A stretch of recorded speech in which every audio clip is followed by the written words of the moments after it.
सगळ्यांना शुभ दुपार. झाली का सगळ्यांची जेवणं? तर मी आणि आत्या बसले जेवण करायला. आणि आमच्या जेवणाचा टायमिंग आणि कोंबड्याचा पाणी प्यायल्याचा टायमिंग हा रोज एक असतो. सगळं आता मंडळ पाणी प्यायला इकडे आलेले आहे. तर आज भाजी काय बनवली? आज मी भाजी बनवली आहे मसूरची.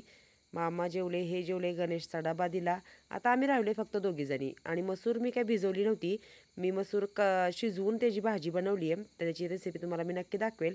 आणि रात्री बनवली होती बाजार आमटी. बाजार आमटी काय आहे हे पण मी तुम्हाला त्याचा व्हिडिओ मी चॅनलवर नक्की अपलोड करणार आहे. तुम्ही चॅनलवर जाऊन नक्की बघा. तर भाकरी, चपात्या रोजचंच आपलं आणि मसूरची भाजी असा आहे जेवणाचा बेत. तर आता जेवण करतो कारण आत्यांना जायचं आहे. पूजा आहे सत्यनारायणाची. त्या दिवशी त्या गेल्या होत्या का लग्नाचा स्वयंपाक बनवायला.